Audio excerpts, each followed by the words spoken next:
మహాగణుడును మహోన్నతుడైన యేసుక్రీస్తు వారి పుణ్యనామములో ప్రియులారా మీ అందరికీ వందనములు.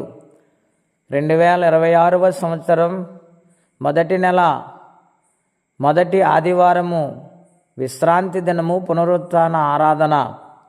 ప్రతి ఒక్కరూ నమ్మకం కలిగి ప్రభుని గణపరచాలని, ఆయన సన్నిధానములో దీవెనలు మెండుగా పొందుకోవాలని తీర్మానము చేసుకుని భక్తి కలిగి ప్రార్థించేవారిగా ఉండాలని ప్రేమతో మీకు మనవి చేయించి ఉన్నాను. దేవుని వాక్యము ధ్యానిందాము. సామెతలు గ్రంథం 28వ అధ్యాయము 20వ వచనం. నమ్మకమైన వానికి దీవెనలు మెండుగా కలుగును. ప్రిలారా, జ్ఞాని అయిన సొలొమోను గారి ద్వారా పరిశుద్ధాత్మదేవుడు ఈ మాటలు వ్రాయించారు. అవును ప్రిలారా, అన్ని విషయాల్లో నమ్మకంగా ఉన్న అబ్రహాము గారిని దేవుడు ఆశీర్వదించారు. దేవుడు చెప్పినట్లుగా ఆయన నడిచారు. దేవుడు ఏదైతే పలికారో అది చేశారు. విశ్వాసం ఉంచారు, నిరీక్షణ కలిగి ఉన్నారు కనుక అబ్రహాము గారిని దేవుడు అన్ని విషయాల్లో ఆశీర్వదించారు. నా ప్రియ స్నేహితులారా, ఆలోచన చేయగలుగుతున్నారా? ఏ విషయంలో మీరు నమ్మకత్వం కలిగి తీర్మానం చేసుకుంటున్నారు? గృహములో గృహ యజమానురాలాగా ప్రతి పనిలో, భక్తి జీవితంలో, కుటుంబ వ్యవస్థలో నమ్మకంగా ఉంటున్నారా? అలాగునని గృహ యజమానులైన యజమానుడు తన యొక్క పనిని నమ్మకంగా నిర్వర్తిస్తున్నారా?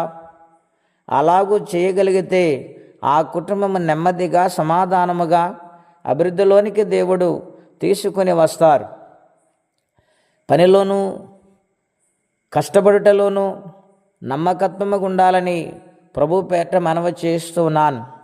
యేసేపు ఎంతో నమ్మకస్తుడైన గనుక ఎన్ని కష్టాలు వచ్చినా, ఎన్ని శ్రమలు వచ్చినా దేవుడు అతనిని జ్ఞాపకము చేసుకొని ఐగుప్తు దేశానికి ప్రధానమైన వ్యక్తి అయిన ఫరోతో దేవుడు కలను కాయించి మాట్లాడుతూ వచ్చారు.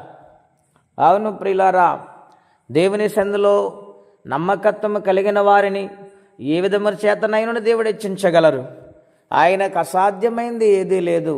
గనుక నమ్మకంగా ఉంటారని తీర్మానము చేసుకోవాలి.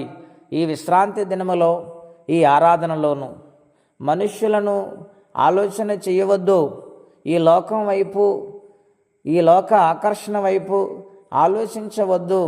ప్రభు పాదాలు పట్టుకుని బ్రతిమాలుకుని, గత సంవత్సరము నేను చేయలేని నాయన, భక్తి జీవితంలో ప్రార్థించేటలో వెనకబడిపోయాను తండ్రి, నన్ను క్షమించు.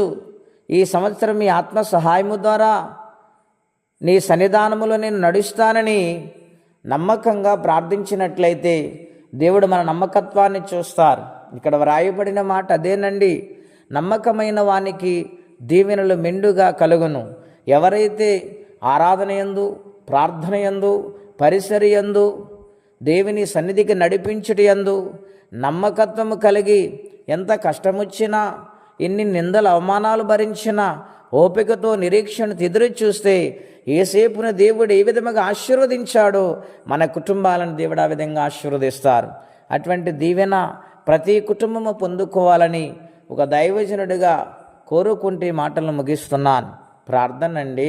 అత్యంత కృప కలిగిన దేవా, మహోన్నతమైన మీ నామం కొరకై వందనాలు. ఈ ఉదయకాలం ప్రేమతో మాతో మాట్లాడారు. నమ్మకమైన వానికి దీవెనలు మెండుగా కుమ్మరిస్తానని వాగ్దానం చేశారు. అందును బట్టి మీకు వందనములు, స్తోత్రాలు.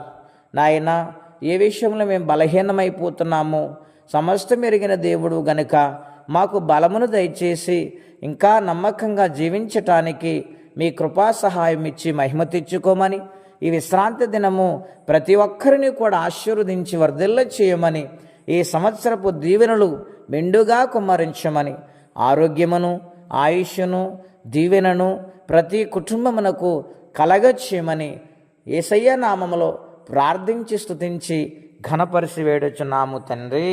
ఆమెన్. దేవుడు మనలందరి నిండారుగా దీవించి వర్ధిల్ల చేయునుగాక. ఆమెన్.